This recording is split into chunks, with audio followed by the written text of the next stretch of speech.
So look forward to running through the cigars and introducing them to everybody. Thanks for joining. Rick, quick introduction of yourself, maybe, to start us off. Sure. As Roy said, well, first, let me thank everyone for jumping on here. And to those that have actually gone out and purchased the samplers, I really appreciate it. I hope that you enjoy them as much as I do. I am the Director of International Markets for Ventura Cigar and Cretec International, which is our parent company. And Patrick Hurd wanted me to let everyone know that he certainly appreciates everybody tuning in and hopping on the call with us, and he apologizes for not being here. We're based out of California, and as you know, many states in the U.S. are still on lockdown. And hey, can you guys hear that, by the way, in the background? Okay. I've got a contractor in the other side of the house doing some work. And, it's loud. Okay, good. I'm in my office, so hopefully it's quiet. But anyway, California is about to open back up, and Patrick has to attend to some things that are going on there as well, with just getting off a flight. So again, he apologizes. But I really wanted to talk to you guys because PSyKo we launched in Switzerland last year, and I keep leaning back out of frame. So we launched in Switzerland last year, and your average new cigar and a brand. It's not like which is what we wanted in 2007. And I don't know, Roy, you want me to just talk? Initially, just tell a little bit more about the brand, and as you just started the history of PSyKo 7, how it came about. Can do. So, PSyKo in 2007 was born because our parent company, Cretec, owns Ventura Cigar, and they own Phillips & King, which is a distributor, a large cigar distributor in the U.S. And Phillips & King sells every brand and every style of cigar made, with the exception of Cubans, in the U.S. And we've done it they did it for 104 years. They're 105 years old now. They really wanted to own their own brands, and they had in the past. And one thing, being the largest cigar distributor affords you, is being able to work with the finest manufacturers in the industry. Davidoff, Plasencia. I mean, I can Oliva, Ernesto Carrillo.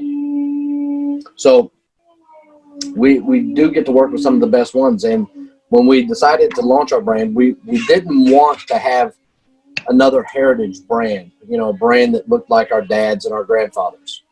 So we thought about the iPhone and how it was so different and fresh, and everyone really enjoyed it. And that's the type of brand we wanted to go to, that was kind of edgy and dangerous and fun and wild. And the name PSyKo comes from the guys that actually worked on the initial brand. We got Patrick Hurd, Sergio Montolfo, and Kevin Newman. So if you look at PSyKo, P-S-Y, Patrick, Sergio, and the Y is and, K for Kevin.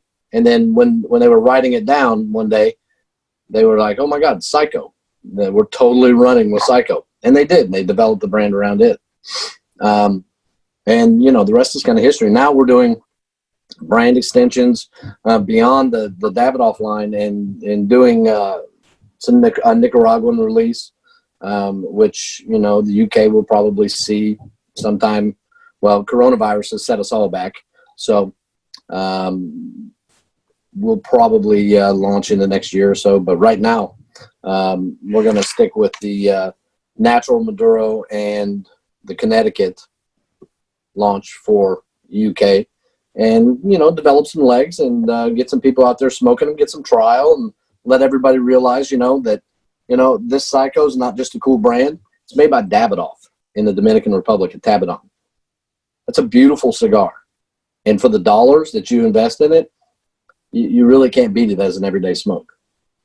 Cool. Good explanation of the background. So you just said that the PSyKo kind of links into the first initials of the names. So where did the 7 come into play? 7 different tobaccos from 6 different countries. Now we use a proprietary blend on the filler that we really don't disclose it on any of the line. We decided, you know what, we're not going to talk about it. We're just going to say it's a multi-country blend, and there's stuff in there from Honduras and Dominican Republic and lots of little countries. But the one thing that remains the same is the filler on all 3 of these cigars. The thing that changes are the binder and the wrappers, and that absolutely changes the flavor profile. And I'm sure you guys have heard of the gentleman that actually blended this cigar for us. His name's Hanky Kellner. So, when Hanky puts something together, we tend to not touch it. I don't want to be that guy. Hanky Kellner, he's a god, man, when it comes to blending cigars. So I'm absolutely not going to be the guy that says, Hanky, I think we need to change this. No, I'm out. So it was quite an easy process then when you approached Davidoff to say, okay, we want you to blend some cigars for us, and then Henke made one blend and you pretty much accepted that straight away? Yeah. Oh, yeah. Well, we smoked several and just went from there. And Alex asked, he's really interested to know how you developed the visual identity of the boxes and the bands. So how did that come about? Well, the name came first, and when you're dealing with PSyKo, we came up with a slogan, medicate your mind. When you think about medicating, I mean, the doctor's prescription is probably the coolest way to do it. And that looks like a prescription label, And then we had to have the secondary band under there because we knew people were going to take that off. So we still wanted to have branding. And of course, the boxes, we just wanted something clean and cool. And the scribbling on the box, the artwork, was something that happened in the boardroom. And it just stuck. I think everybody is quite intrigued with the branding and the label, etc. And it's a little bit different than what people maybe used to. I think that's also what the marketing appeal is of PSyKo 7.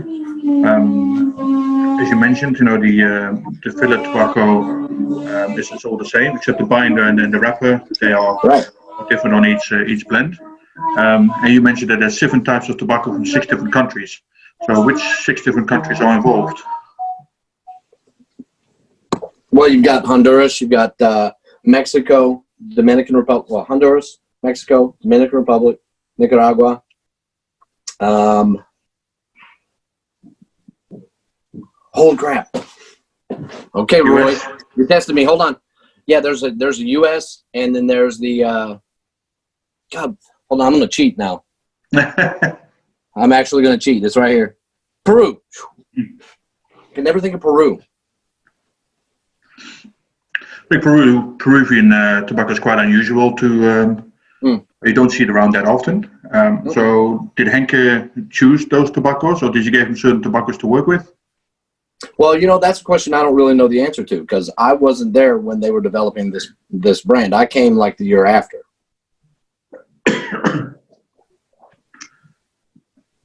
And with the, so you had 3 cigars at the beginning, as you mentioned, the natural, the Connecticut, and the Maduro, and then you recently introduced the Nicaragua, which is not available in the UK as of yet. Not yet. But you decided to go with someone else than Davidoff. What was the reason behind that? Well, we've worked with Omar Ortez and his daughter, Indiana, on other projects in the past, and they approached us with a cigar blend. And we tried it, and we thought about launching under it, and it was really good. And when he told us his 25-year-old daughter, or 24-year-old daughter at the time, blended it, we couldn't believe it. We're like, that's crazy. This is unbelievable that a 24-year-old actually came out with this, and it was fantastic. We kind of felt like it just fell under the PSyKo brand family, and we adopted it and ran with it.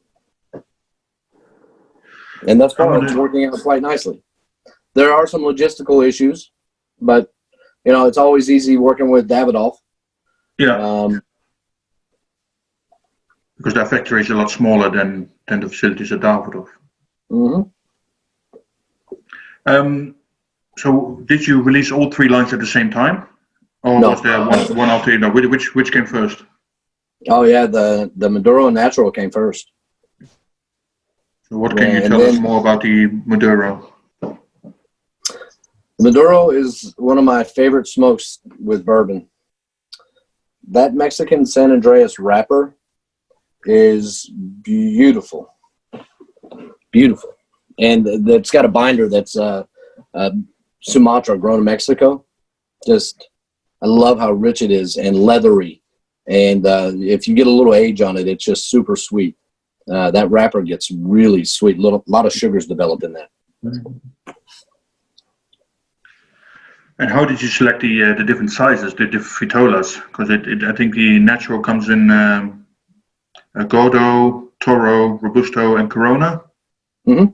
Yeah. So what made you decide on those sizes, or what made them decide? And is there any plans to create different vitolas? Yeah, there's always the option to do that now. And what you may or may not know, Roy, and I don't know, I think we've probably talked about this. There is a Corona. Yes, I knew. Yep. Yeah. And oddly enough, well, let's talk about the selection process for the vitolas. There was really no magic that happened. We looked at history on what sold the best in the U.S. as far as sizes, and that's what we launched with. Now, launching new cigars beyond that now in the U.S., as I don't know if many of you know, but the FDA is very restrictive on new cigars coming into the marketplace in the U.S. Mm-hmm. So it's virtually impossible nowadays. What I look at, I am going to launch a cigar in Europe that is a different size. It's going to be a limited edition for UK. Then I'll do a limited edition for Germany and one for Switzerland under the PSyKo brand name. And I mean, I've hinted around at what it's going to be. And I think on one of my previous calls, we decided, and it's going to be a Lancero. I think Lancero is something that we don't have, and I think it would be a nice limitada in Europe. I think so too. Yeah, I think Lancero is kind of making a comeback in terms of. I do too, man. I like a Lancero. Yeah. I think we came up with the name as 7 Deadly Sins as well. Yeah, there was a couple of weeks ago. Exactly right. 7 deadly PSyKo's 7 Deadly Sins. That's the one. We've got it all sorted out. Yeah, I totally wrote that down and went and trademarked it. It's pending approval. We've got a few questions coming in. Adam, Adam Leshmer, you had a question? Will you unmute me? Hi. Hi. The 7. This is my first cigar tasting. I have to say, I'm a wine man really, and but I love. Okay. I smoke a lot of cigars, but never in a professional way. Me either. I've had a few aged cigars recently, which I absolutely love. And I wonder what the aging properties of these cigars are. I mean, how long can you put them away for? Well, you can age a cigar indefinitely, as long as the conditions and humidity and temperature are correct. Are 70 and 70. I like mine actually 67 and 70. But as long as you have the right conditions in your humidor, you can store one indefinitely. I find too that on certain wrappers, they get better with age. I mean, that's I like Ecuadorian Connecticut when it's aged longer. I like this Mexican San Andreas when it's aged longer. I think it allows the flavors to develop a little better. I've got another supplementary question to that. With wine, obviously, you know, when you taste a young wine, you look at the you can see certain things within the wine that might age very well indeed. For example, the tannin properties. What properties would I be looking for in a cigar like this to show that it might have aging potential? Because this strikes me as a very, very mellow cigar. It's a lovely smoke, especially for this time of the evening. Which one are you smoking? The Ventura, the 7. Yeah, is it the natural? Which wrapper? Is the Connecticut, the natural, or the Maduro? Wrapper is. Hang on a second. I've got. This is my wrapper here. Can you all see that? Oh no, there's no way I can see that. That's the Connecticut. It's Connecticut, yeah. I've got. Sorry, I've got the Connecticut. Yeah, exactly. Yeah. Well, you know, that's the lightest out of the 3. So that is the lightest of the 3, and you know, there's no real rhyme or reason what leaf is going to age better. I think they all get better with age, if you can afford yourself the time to actually, like, I know people that buy a box to smoke and then a box to age, and they'll allow it to just sit and age, or they'll split a box and allow it to age and then smoke the other half. I don't know if there's any real properties or way you can look at a wrapper and tell. I know that after aging, they taste better, and I'm able to actually get leathers. I find that they're sweeter sometimes depending on the wrapper. You get more saltiness out of it, more wood flavors. I hope that answers your question. It does. It does. It's a really lovely cigar, though. I mean, I have to say that. Beautiful, beautiful smoke. Well, thank you, Adam. Cheers, Adam. Veronique, you had a question? Yes, indeed. Hello. I'm smoking. Hello from Switzerland. I'm smoking this one, the Nicaragua blue one. Yeah, cool. Oh yeah. Yeah, the only one I could find. Only one I could find. Yeah, it is. Not ideal conditions because it's very windy, so I'm trying to hide. I'm actually sitting on the floor on my balcony to avoid the wind. Anyway, yes, my question was, because the concept is very unusual and everything, how was the retailer's reaction to the name, to the concept, to the cigar itself? Okay. Retailers are very receptive to it because it is different from a lot of the brands out there. It's not, like I said earlier, it's not a heritage brand. It doesn't have the same wrapper and band as, say, or same band rather, as some of the cigars that you've seen over the last 20 years. It's a little different. And we like that because different is okay nowadays. As long as the actual product is very good and the consistency of the manufacturing is very good and the cigar tastes great, I think that's the primary goal. But the reception has been fantastic. They like that the boxes are brightly colored and stand out on the shelves. They don't have a big footprint. You know, they can still have a box of 20 and set it on the shelf, and it takes up this much space as opposed to this much space. So, you know, to answer your question, yeah, it's been very receptive. I don't want to follow Where are you in Switzerland? Unmute myself. I live in Lausanne. Ah, that's a beautiful area. Yeah. Yeah. Well, I hope the weather gets better for you. Thank you for your question. Thank you. I just wanted to follow up on Veronique's question. But I guess the European cigar smoker is very different than the American cigar smoker, and also in terms of branding. Have you seen a difference in reception between between Europe and America? No. No, one thing I've noticed is that retailers in Europe, you know, are essentially the same as they are in the U.S. They all want the same things. I mean, it's let's sell some cigars and have a good time and enjoy good cigars and spend time with your clients. And, you know, if you've got a cigar that looks cool and tastes bad, we don't want to sell that. If you got a cigar that tastes good and looks good, then we want to sell that one. So it's been the same across the board. Cool. Alexander Miller, you had a question. You can unmute yourself. Yeah. I'm just wondering, what would you prefer to pair some of these with, sort of spirit-wise, wine-wise, beer-wise? where would you go with it? What would you find most ideal? Bourbon. But that's just me. I mean, that's a loaded question. That you know, that everybody's different, man. And there are times that I drink wine, and you know, I typically, when I drink wine, I drink all types of wine. I mean, reds, whites, it doesn't matter. But when I drink wine and I want a cigar, I usually have a lighter cigar. Yeah. And I absolutely drink bourbon with any cigar.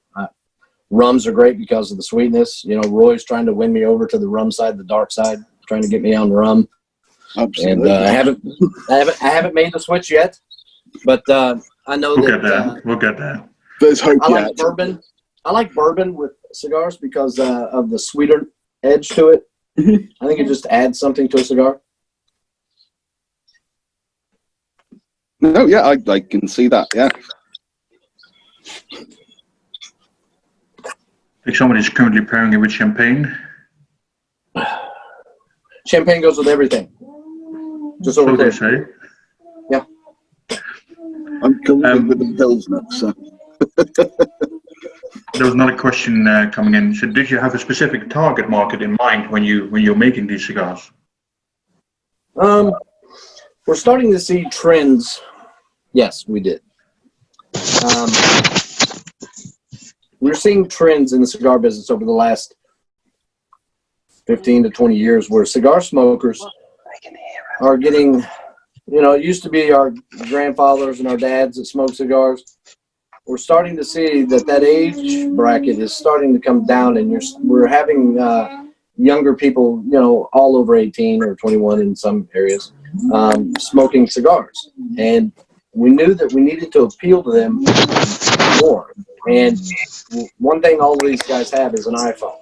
And that was part of the development process of the brand.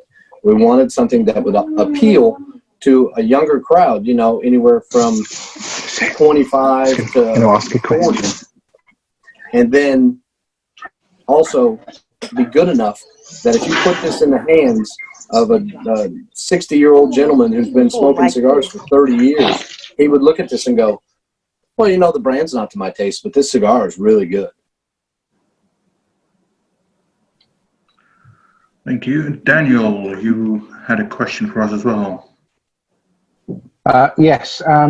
What would you suggest as the best RH at around about 70 degrees to store these at?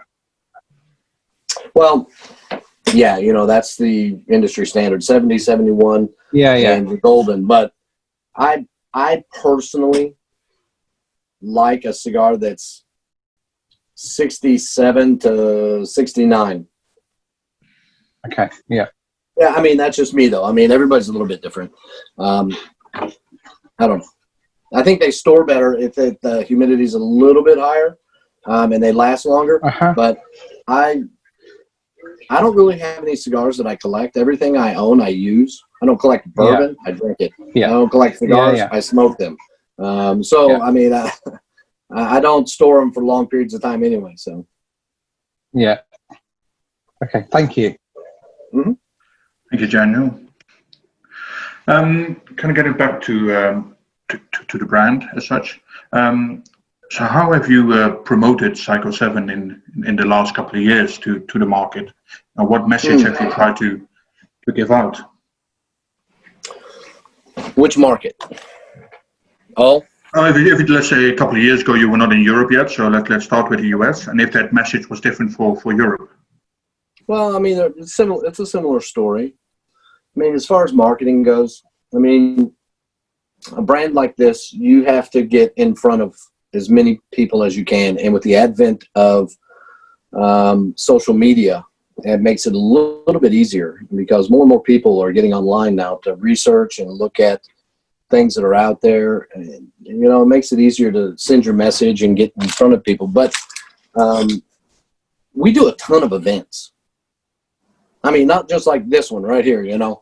We do lots of events, like retailer events, trade shows. We do all kinds of festivals and stuff like that. And we would take brands like this And we have some other brands that we would take out and absolutely just give them away.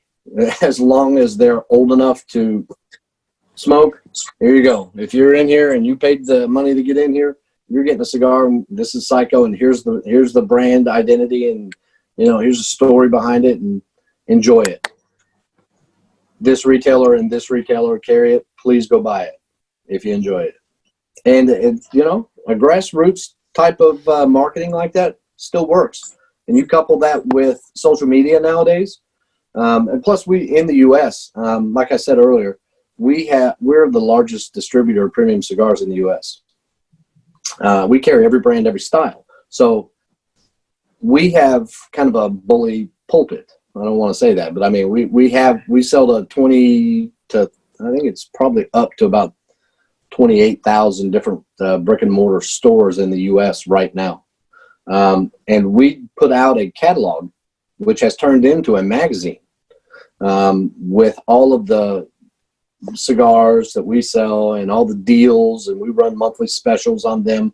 And then we send them out to the retailers, and the retailers are able to go through there and pick out what they want and like and get a deal on it. So that's something we've done in the U.S. that we aren't doing in Europe, but Davidoff does similar things like that. They run deals because you're our distributor, Roy.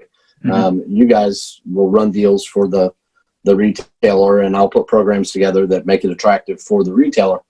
Then we get a little bit of traction. We'll go in and do some type of marketing event or engagement with the consumer, which I love doing. I prefer sitting in front of consumers all day long, just hanging out, having a drink and a smoke, talking about our lives and our day. That's the beauty of cigars.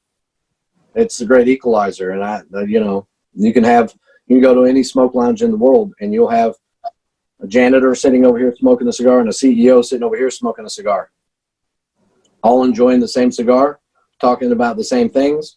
It's beautiful. I love it. That's how it's supposed to be. That is the beauty of cigars, yeah. Oh, it is. So how many cigars, how many PSyKo 7s are currently being produced on an annual basis? Produced, we're probably doing 1.5 million right now, production. I hope to see that up to 3 million in a couple years. I don't, and here's the thing about me personally, running the European markets. I'm okay with slow growth. Slow growth sticks. I mean, exponential growth is difficult to keep up with sometimes. The capacity when you're considering that this is a product grown in a field and picked and aged and then rolled. And slow growth is sometimes better, and I like that. And within those 1.5 million, is there any particular line which is doing a lot better than others, or which one is the most popular out of the? Connecticut. Connecticut, yeah. Yeah, hands down the Connecticut. And and that's the one I smoke with. Although, yeah. Go ahead. In a particular Vitola? Toro, yeah. Yeah. Do you see that the demand is different in the US and in Europe? Say that again. Do you feel that the demand is different in the US versus Europe? So is Europe more like Connecticut, natural, or Maduro? Initially, when we launched last year in Switzerland, I thought for sure that the natural would outsell the Connecticut. Nope. Connecticut is reigning supreme still. Well, there's already people asking when the Lancero will be available. What Lancero? I don't know. Truly, I wanted to have it out by end of year this year. That's not going to happen now. I don't think it'll be Q1 next year. Optimistic. Yeah, it'll be Q1, maybe Q2 next year. And sadly, that's the way it's going to be because of coronavirus, which we are all having to deal with. I am curious, how are things going in UK right now with coronavirus restrictions? Are they starting to open stores back up like retailers? Stores are due to be back open from mid-June, with hotels to follow in July, and restaurants and bars and lounges probably from August. Hotels were closed. Yeah. Oh, wow. Yeah, some of them remained open to support NHS workers, so the medical personnel, etc. But most of them were closed. I think some airport hotels remained open, but again, there were not many flights going in or out. So, okay. But online sales has really done well in the UK for the last couple of months. So I think we're still happy. All right, cheers, everyone. Cheers. Hey, middle of the day, whatever. Everybody's drinking, so that's good. Yeah, are you? So how did the distribution deal with Davidoff in Europe come about? Because that was only agreed a year and a half, 2 years ago, I think. Yeah, that was a long process. Even though we're such good partners with them, I mean, here's how it really, in my mind, about it was 3 years ago. We were discussing new revenue streams for the company, and I said, the name of our company is Cretech International. I'm like, why don't we sell our products internationally? And they were like, hey, good question. Let's figure that out. So I ended up talking to Davidoff because just in discussions, we said, well, Davidoff makes the cigar. We're a good partner in the U.S. We sell a ton of Davidoff cigars in the United States. And we are such good partners, had a long-standing relationship with the U.S. teams for Davidoff. And I said, well, where Davidoff's headquartered, right? They're in Europe. Let's talk to them about it. Because they manufacture this cigar, it might make sense for them to distribute the product as well. So that's absolutely how the talks began. We approached Jim Young, started talking, and next thing I know, I'm on a plane to Switzerland. And we're sitting down in the office and hashing it out, how we wanted the agreement to look. And once we got it all done, it was fairly simple, honestly. Just getting things lined up the way everybody wanted them. And, of course, you've got your logistics.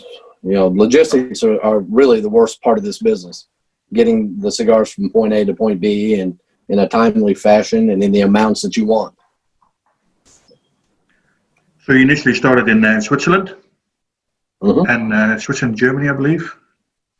And now, actually, Roy, I believe that we launched in UK before Germany even pulled the trigger. I think they're looking at June 1st as a start date to go to actual brick and mortar. And they haven't gone to any online retailers. So I think UK leads the way. Good job. I was talking about that today, man. I was like, damn, Roy just pulled the trigger so fast. I said, man, they're already out here moving cigars. I said, you guys are slipping. Well, that's Germany. Yeah. I think Veronique had a question, which was going to be my next question. So, which other countries are you next targeting for expansion within Europe? All right, Germany, Austria, Belgium are the next three, right? Beyond that, I have a lot of requests from Brazil, Argentina, South Korea, Malaysia, Taiwan, Hong Kong. Okay. I'm staying away from Hong Kong right now for obvious reasons. I mean, we actually began those talks in Hong Kong 6 months ago, and then the riots, all the rioting was happening, and we were like, okay, I'm not coming to Hong Kong right now. I'm going to just wait until the riots die down, and then coronavirus hit. So we were just like, oh. So we're like on pause for the Hong Kong.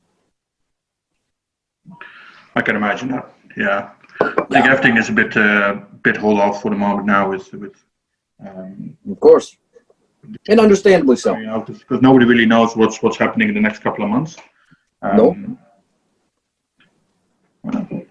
And what's the future for PSyKo 7 in general? Besides the expansion, but in terms of cigar lines, what else are you planning? Are you planning another line? Yeah. Are there other tobaccos you're experimenting with or want to experiment with? If I told you that, Roy, I'd have to kill you. That's fine. No, no, we are. At least it's for the benefit of the other 40 people on the call still. All right, yeah. I look at Europe as an opportunity for us to do things that we can no longer do in the U.S. Because of the FDA. Yeah, because of FDA. And Europe is a market right now that was so heavily dominated by, and still is, by Cuban cigars, but we're starting to see cigar smokers come to the realization that, hey, you know what? There are really good New World cigars out there. And I need to try more. And that's what's happening. We're starting to see more trial. And that's important. I think in the UK market we see quite a fast shift to people trying more New World, which is beneficial for all of us. Mainly due to, I guess, New World construction. It's normally flawless, so that you don't have any issues with that. The flavor profiles are really improving, and from a price point as well. They tend to be price sensible most of the time. So that's a great benefit, especially in these days. Ian says yes to great New World cigars. Hello, Ian. Ian gets around. He goes to many of the festivals around the world. So yeah, he's a big fan of New World cigars.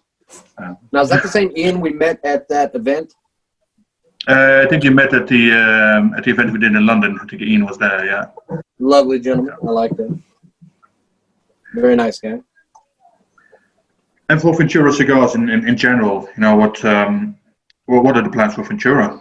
Or what else does Ventura do? That's maybe a better question maybe for people to understand first. Because you talk about Kretek, which is the mother company. I guess Ventura is a little sister company within that company. Is that how Ventura was an idea. Initially it was a holding company for the cigar brands. And a couple of years ago we said, you know what? Instead of just being a holding company, we should hire some salespeople and get them out there on the road and let's just be a full-time sales company. And we actually realized that we didn't need to do that. We're not a cigar manufacturer. These are brands we own, and we have a distribution arm and sales team already through through Phillips and King. So we just moved everything back over to Phillips and King, and it's working out much more beautifully because the process of moving cigars from our warehouse to retailers and then ultimately to the consumer is much more streamlined now. As far as new cigars, we're always looking for new brands. Currently, we've got PSyKo 7 as probably our second best brand. Our first, and I'm not saying best, I'm saying best selling. Our best selling brand is a brand called Cuban Round, made by Nestor Plasencia. You aim to please. Shut up. You always please, Roy, right? So Nestor makes our Cuban Rounds, and it is a long and short filler. It's a cigar that is made solely to buy in bundles, and or we do have stick sales in the military and at retail, but it's primarily a bundle cigar. It's very good for what you're paying for. I mean, it's in the U.S. you're looking at a $3 cigar, and we sell 13 million of those. That's a good move. Yeah.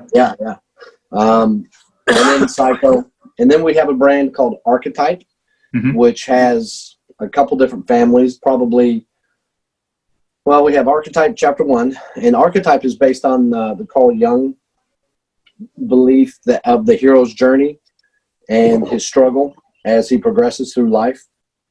It's really interesting, the whole story, and I encourage you guys, everyone, to go to VenturaCigar.com and take a look at what we do offer, but the Archetype line is one that I'm looking, especially, and Davidoff manufactures 2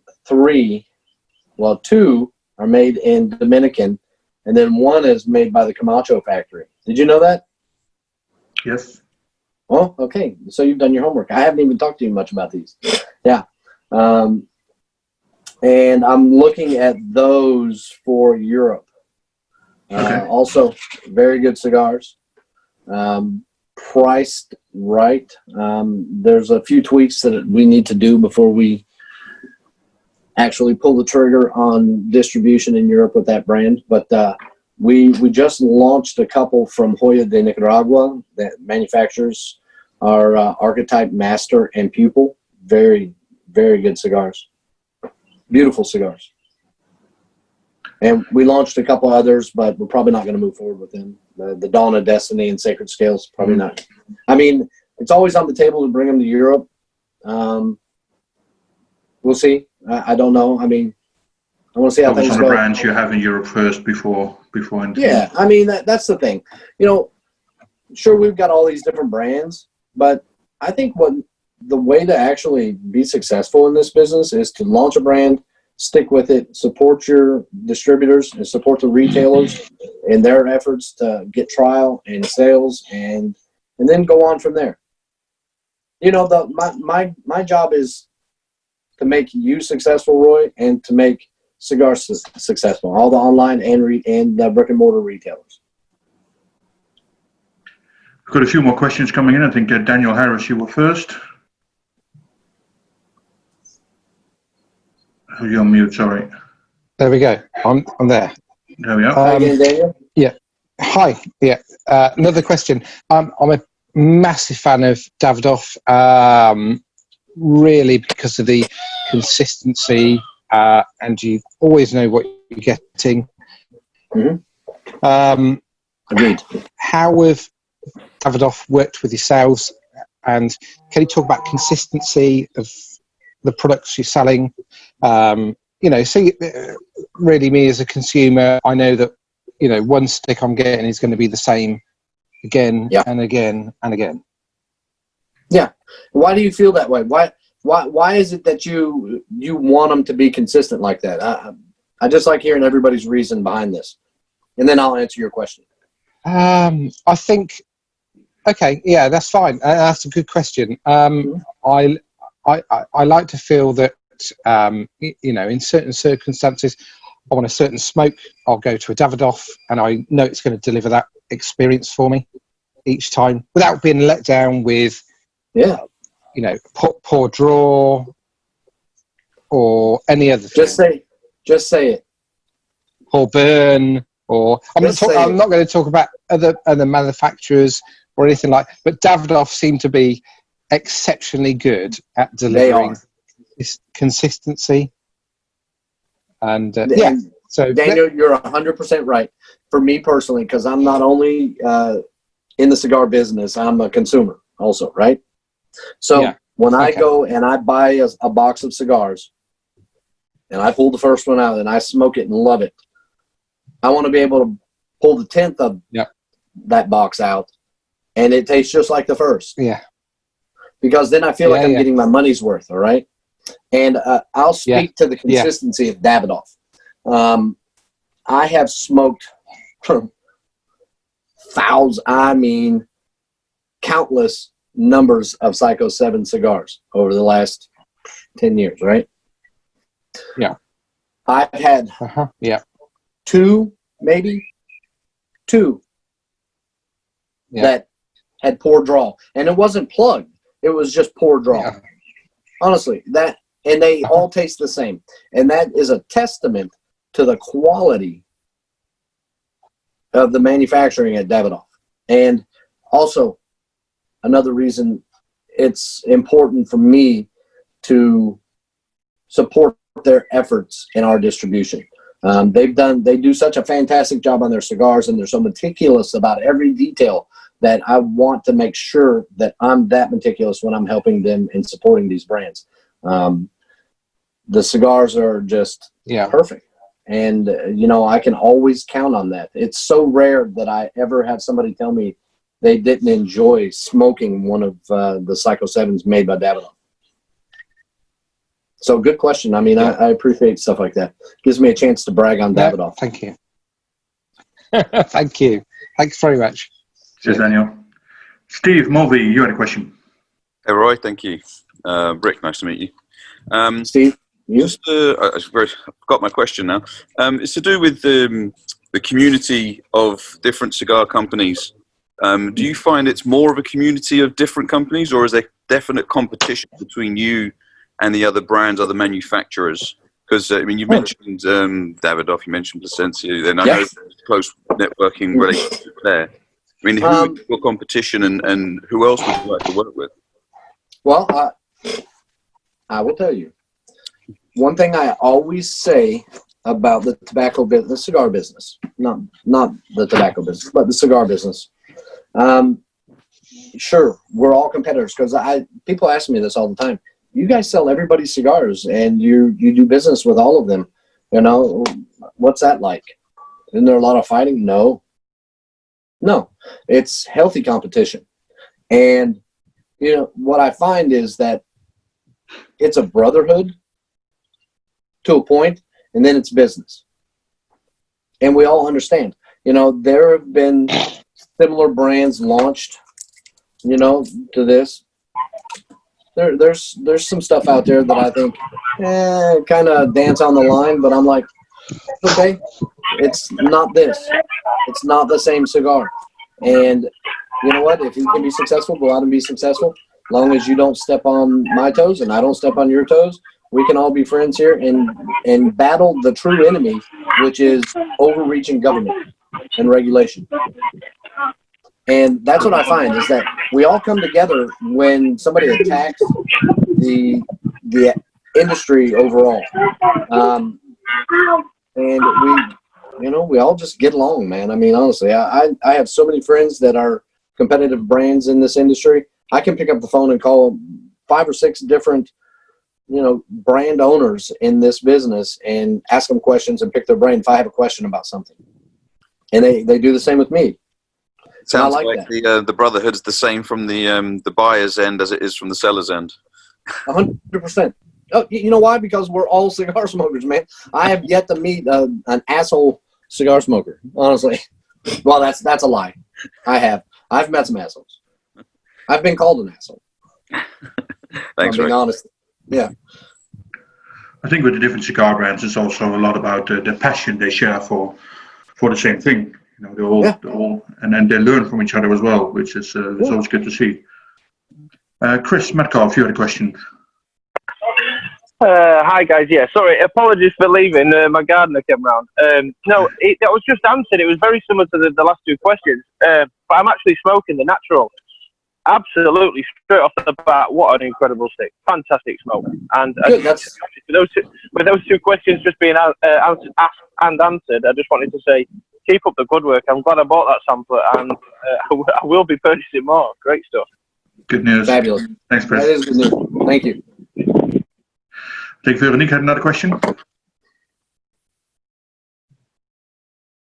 Yeah, I was wondering, because PSyKo is has such a strong identity. How do you plan to develop accessories? And Ian said he already had the lighter and something else accessory. He said, how about accessories to go along with the lifestyle and the concept? Well, I do have accessories already developed. We have lighters, we have hats, we have I have ashtrays. I have all manner of things that Roy and the retailers will have access to. And when I do events, I always bring a ample supply to hold drawings and giveaways and stuff like that. I even do live Instagram stuff sometimes where I give things away. So always keep it. If you don't follow me on Instagram, you better. If you want a freebie, I'm mailing some stuff out tomorrow. Okay, I will from now on. I will from now. My Instagram is rickcharles606. So if you follow me on Instagram, I do them. I manage our Ventura cigar Instagram also. but I also have my own private that I do giveaways on and stuff like that. So follow me. Sure. And if I also had another question, which I didn't post, but I'm using the time now. How did you get into cigars, and which was your very first cigar, if you can remember? Yeah, you know, I don't remember.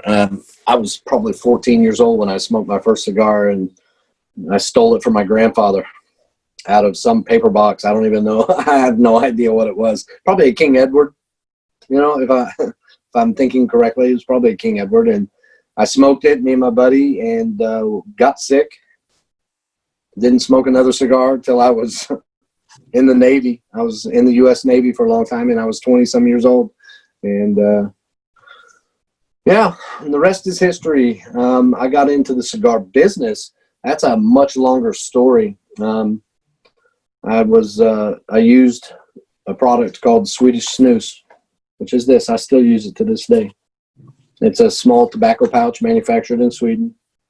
And I quit smoking cigarettes with it. And so I started importing this product to the U.S. Probably 12 years ago, myself and a partner. And we ended up selling that exclusivity of these brands that we were importing from Sweden to Kretek. And they called me a week later and asked me, hey, why don't you come manage this business for us? So I did. And that was 10 years ago. And now I'm kind of like the jack of all trades because I love cigars and have been working with cigars for many years now. And they basically said, hey, why don't you manage our international business in cigars too and help develop that? And I was like, okay, I can do that too. So that's kind of where I'm at. I'm just out here meeting new people every day and enjoying it and doing what I can to help spread the word about PSyKo, because, I mean, it's kind of a no-brainer. I mean, you got a cool brand, cigars are priced right, and they taste great. That ticks all three boxes. Sure does. Yeah. For those interested in the accessories, so later on, Paul in March on Cigars, he will announce the winner of the PSyKo 7 Humidor and Ashtray. So that's at the end of the call. Those were the people who bought the sampling pack online. So there might be a lucky person in this room tonight. Yeah. Hey, I have a question. This is for you, Roy. We're going to be on for a few more minutes. Yep. I'm going to go hand an envelope of money to a contractor. I'll be right back. All right. All right. Don't go anywhere. No, we're not planning on. We're not planning on it. In the meantime, might be good to hear from some of you what you think about the cigar. If you're enjoying it, which one you're smoking, and what you're drinking with it. Just to kind of give people some ideas and then get some thoughts flowing. Roy, if I could come in. Yeah, sure. I've got the Maduro, the PSyKo Maduro. I think this is the Gordo size. It was certainly a very big, and it's working beautifully. I haven't had to touch it up at all. It's sweetness and really great smoke. Been going for 50 minutes now, and I'm about just over halfway through. Yeah. Very good. Yeah, the Gordo size we did at an event probably 2.5 months ago, I think, in London. It's when Rick was over in London for a couple of days.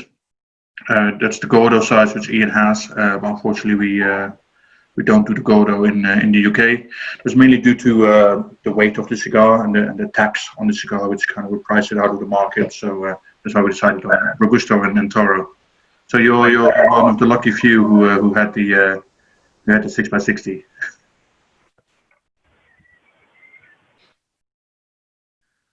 Who else has any thoughts on the cigar? Toby, you maybe? So yeah, Roy sent me that sample pack a couple of weeks ago, and I had the Maduro and the natural one. And to be honest, you know, I always try to be open-minded, and I was like, oh, what is PSyKo? It might be a bit too funky for me. It's not the classic. Ooh, what is this? I tried it, and the construction and the build-up was absolutely amazing. And it pairs also brilliantly with bourbons or rye. Rye whiskey is always really good fun with darker, heavier cigars. And I'm totally convinced that it's a beautiful brand, and the construction is absolutely amazing. So thank you. That's another good one, actually, Roy. I only blame you for that. Thank you. Brilliant. I'm happy to take the blame. That's fine. Brilliant. Yeah, I think the beauty of PSyKo 7 in this sense is, as Rick mentioned earlier, it's blended by Henke Kellner, who was the master blender at Davidoff. It's produced by Davidoff, so it's pretty much a Davidoff cigar in a different jacket to a certain extent. Obviously, tobacco is used, and it comprises a lot more countries around the world. So it's 6 different countries in the blend, as Rick mentioned, which gives a little bit of a different flavor profile than a Davidoff. But yeah, if you get the Davidoff construction, you can't really go wrong in that sense. Maybe I'm slightly biased, but working for Davidoff, but still, I think a lot of people on this call have confirmed it today that that's one of the main things they appreciate about Davidoff. So yeah, we started launching this in the UK last week. There was a slight delay, unfortunately, due to shipment delays due to COVID-19. But yeah, we were supposed to launch it in May, in April. But we're glad we got it into the market now. And so thank you again all for buying it. Speaking to Paul yesterday, I think the sampler packs have been a great success. I think Paul can attest to that. And I think it gives a bit of variety for everyone. The Connecticut being quite light, the Natural, which is my personal favorite, good for medium smoke, and I could probably smoke that any time of day really. And the Maduro for maybe a little bit later on in the day. Don't know, Paul, if you have any favorite? I've only smoked the Natural and the Maduro so far, so looking forward to trying the Connecticut. But sales have been really strong, so a lot of people have purchased the samplers that are not on the call tonight, but I'm sure they'll be a great success. And we'll keep the samplers live for another week or two for anybody that wishes to purchase some more stock, and then they'll be available online. Oh. So Rick can explain the band. So Rick is back. I'm back. Back. $4,000 pour. Wow. That's some work the man must have done. They did a good job. We just had a few people give their comments on the cigar, and explain a little bit about Davidoff's involvement in it. So I think we're all up to speed. To Daniel, you had another question? Oh, hi. Can you hear me? Yeah. Yes. Perfect. Very quick question. The difference between the Natural and the Maduro and the Connecticut, if you wouldn't mind. Yeah. Wrappers and binders. In terms of flavour. Oh. Okay. Well, you know, this always gets into a very subjective area when it comes to flavors. We can, as a manufacturer, you can change the wrapper and the binder, and that does in fact change flavor profiles. But the flavors that you, Daniel, pick up on and that I, Rick, pick up on are completely different sometimes. I mean, our palates are different. Okay. But what I can tell you is that the Maduro has a Mexican San Andreas wrapper and a Mexican Sumatra binder. That is super, super sweet, in my opinion. I get a sweetness off the wrapper and leathery, woody, nutty flavors off of the binder. And you know, the thing about cigars, and I'm learning more about this every day. I'm no Henke Kellner or Indiana Ortez or any of these other beautiful blenders out there, Steve Saka. You know, I'm not that guy. But what I notice is that when you're smoking a cigar, the beauty of cigars to me is that the flavor profile in the first third, second third, and last third of a cigar changes. What I initially find to be super sweet, say you cold draw your cigars before you light it to taste the flavors in the tobacco? Yes, I do, I do too. Yeah. And you know, for many years I did not until I had a blender tell me, you're stupid, you should be doing that. And I was like, well, okay. So I started doing it, and it opened up a lot of new flavors for me. You know, and when you look at the natural, I find the natural has a meatier taste to it with some spice that in the first 2/3 that it gets meatier in the last third. So, you know, and that's going to be really a personal experience and a journey that everybody goes on, finding out the flavors that you detect. And you know, the more you smoke, the more you'll detect. And the cold draw, I think, just absolutely makes it easier. Yeah. Thank you very much. Thanks. I would always say if you just make little notes, as kind of Rick said. So when you do a cold draw, just make some notes of what you taste, then start smoking it. Again, write down what you taste, and then when you smoke it again, kind of look back and kind of see if you pick up any other flavors than the ones you previously tasted. I think your palate develops a lot as you smoke more. You'll be able to pick up a lot more flavors from smoking different cigars as well. Yeah. You know, that's something that I do when I'm trying new samples from cigar companies when we're looking to add a line or something, is I do take notes on them. If somebody gives me a cigar and I'm trying it out, of course, I don't take notes on all of them, and nor will I ever, because, I mean, I smoke a lot of cigars, so, I mean, I'm not going to take notes on all of them, but it's absolutely beneficial to do that, because when you come back to that same cigar and do it again, you can look at your notes, and invariably it always helps me pick up a note that I missed without it, pick up a flavor profile. Ian, you had a question earlier. Just to endorse what Rick said about the for Nicaragua. I've been to the festival 3 times, and everyone there is very complimentary about each other's cigars. They smoke each other's cigars.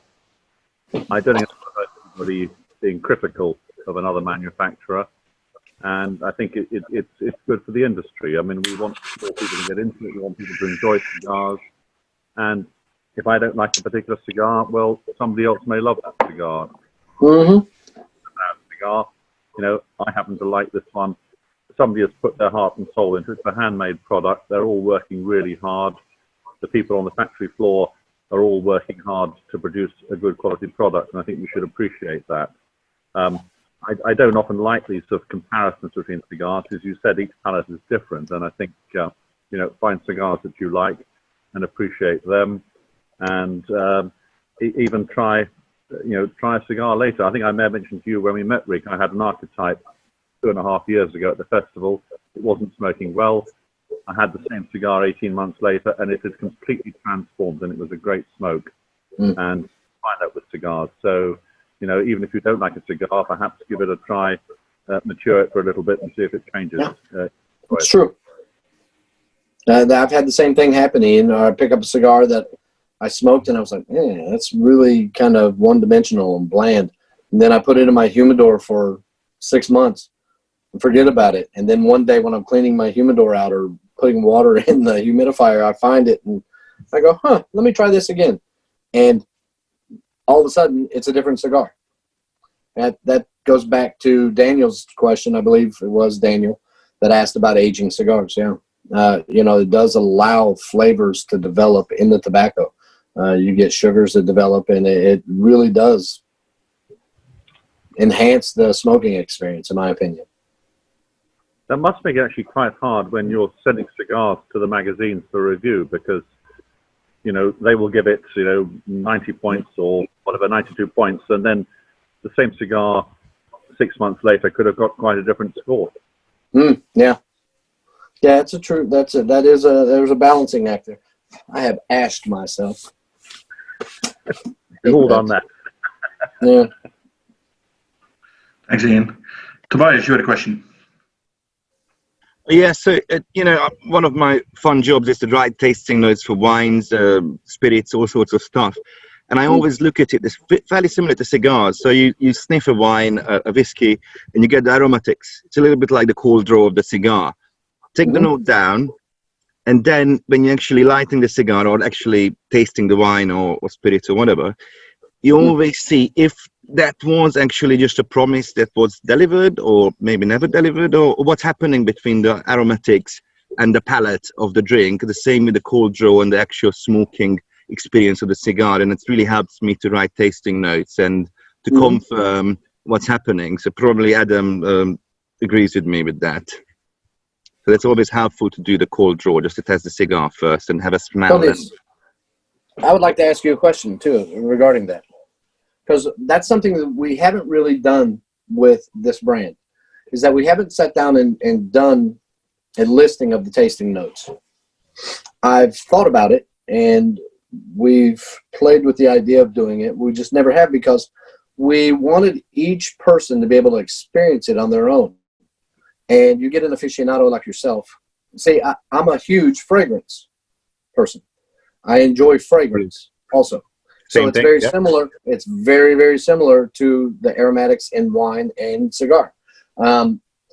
So I've thought about putting together tasting notes for PSyKo 7 for the European market, and of course for the US. But I feel like the European market would utilize them more than the US market. And there will be slightly different notes for the two markets, actually. If you read not just cigar notes, even wine notes, it could be totally different, because we have loads of, when I write tasting notes, sometimes it could be a very English, very British note, or could be kind of European, and then it could be an American. And we're talking about the same drink or the same cigar in this case, and it could be slightly different because it's a kind of a cultural thing, and how you grow up. The first thing that you remember of is aromas, smells. That's right. It's the closest. It's linked closest to memory than any of our senses. Absolutely. And everyone grew up slightly differently. So it could be, for me, it could be my grandma's apricot jam. For you, it could be an apricot ice cream or something like that. Or hay. For me, it's hay. In cigars, when I cold draw, I find hay. That note I find like that every single time. And I can only detect it on the cold draw. I very rarely get it when I'm smoking the cigar. And it's like a quest, I suppose. When I try new cigars, I'm looking for that note. It's interesting. You're right. The tastes and the profiles are different between Europeans and Americans. It's a fact. That's a great question. Thank you. I think Peter had a comment on that. Yeah, I was just thinking, like the little kind of wrapper underneath there, kind of thing. Yeah. Maybe have your tasting notes underneath there. So hopefully people will then smoke the cigar, and then hopefully will then look at it and go, oh, this is one to keep, for future reference. And then go, oh, that's an extra little nuance. Oh, did I feel the same thing and whatnot? And then you're not necessarily influencing people, but you're giving your kind of your take on it as well, which everybody loves. People who are either made it or a part of the brand as well. They feel then connected, or even like somebody who like Tobias or Adam and things like that, who tasted lots of different cigars. Like maybe have a couple of different ones on there, and then you can go.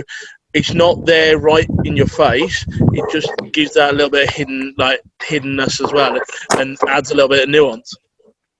Peter Begley, that's a great idea. Guess what? I'm writing that one down. He's writing it down. Every call we have here, he gets a new idea. Make sure you trademark it, Peter. Yeah. Do it quick. No. well, if you want any more, no worries at all. Let me know what you're doing, and happy to help. That's a beautiful idea. I thought it was a really good idea. Yeah. So the 7 sins, the 7 deadly sins, could be the first one where you do that. Absolutely. You could combine the two. Ooh, that's a good idea. Also, yeah. Thanks, It wouldn't Peter. take much to do that, actually. I mean, that's I don't think it would. No, I don't think it would. No, that's super easy, man. I mean, you know, the reason we stayed away from it for years, though, was because we wanted everyone to develop their own idea of the cigar and take away from it their own experience. Because everybody's life is different, and everybody's life, you know, and this is a story I laugh about and joke, you know, everybody's life is psycho, you know. I always say, embrace the madness. And the official slogan is medicate the mind. But I'm like, no, man, life is crazy. We need to embrace the madness and get happiness where we can in this life. And, you know, cigars for us and everyone on this call, it provides us with happiness and a sense of relaxation. Am I wrong? I think you're not. No. I think you're not. He has asked the question, is it a sin to lust for a cigar? I think the general consensus is, I think we're all doomed. Depends on the church, denomination. So what can you tell us about PSyKo 7, which we don't know yet?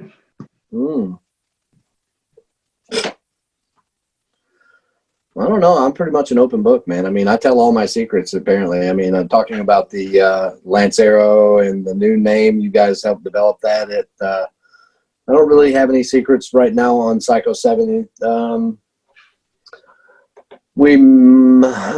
I can't. There's one secret I can't tell. Okay. Yet, but it's a big one. I don't know. There's really no secrets right now, other than we're going to keep pushing and supporting our retailers and consumers, and that's not a secret. That's a fact. I want the consumers to enjoy this smoke as much as I do. I mean, that's what this is all about. I think everybody on the call so far today is enjoying the cigars, so that's good. I'm more interested to know what everyone's drinking. Since I'm day drinking now, it's 2:15. I think we had champagne. Some people are on wine. A few people on rum. Jura. Yeah. Corey is on Jura and Ogatoshin. Yeah, let's check the other page.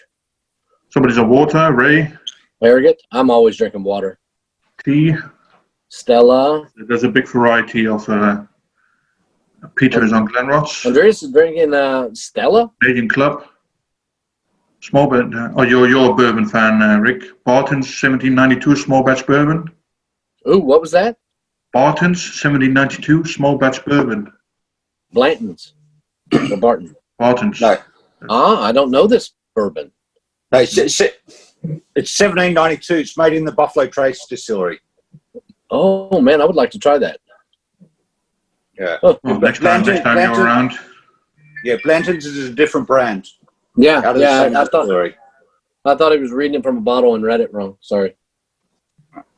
Someone's drinking Riesling. Rum Bullion. So there's a few rums, a few whiskies, a couple of wines. The odd bourbon. So yeah, it's good variety. Yeah. Somebody's on Dr. Pepper.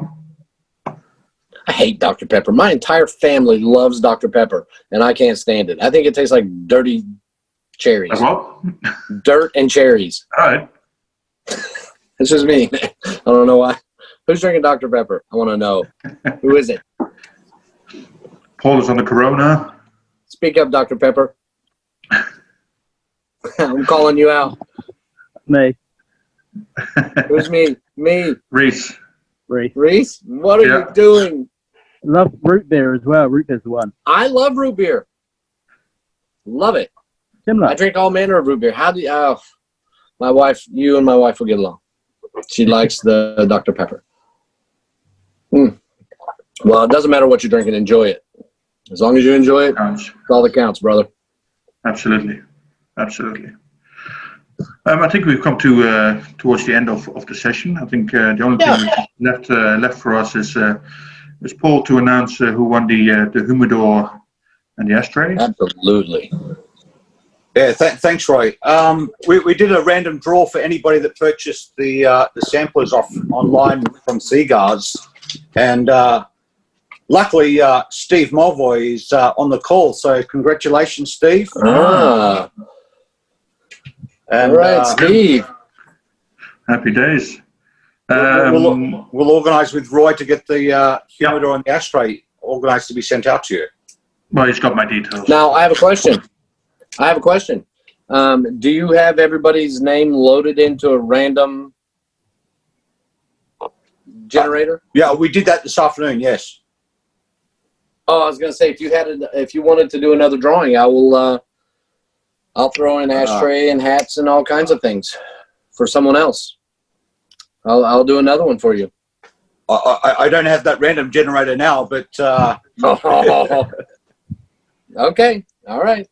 What we can do, if you do another one tomorrow, Paul, and then send me the details, then I'll forward it on to Rick, and then Rick can get it out in the mail. Yeah, certainly. I'll pull a few other additional names from everybody who bought the sampler, who's not on the call. Let's put it that way. So everybody who's on the call and who's not on the call, we'll do another draw for that, and then Rick will send a goodie. I would like to see one for everybody that actually is on the call now. That's what there's a way to pull. Yeah. Okay. I've got the list from everyone on the call, and we'll run that tomorrow with Roy. Beautiful. Yes. Perfect. Great. Anyone have any other questions or comments or ideas that I can steal? I love them. Keep them coming. UK is coming through, man, strong. That's 2 strong ideas. That I haven't gotten strong ideas from other markets yet. Rick, can you just put your Instagram account in the chat box? Some people are asking for it. Chat box. Oh shit! Hold on. Where is it? Chat. Hold on. Yep. Otherwise, I can look it up. It's RCB. I got it. Yeah. Oh, I didn't tell the RCB story. There we go.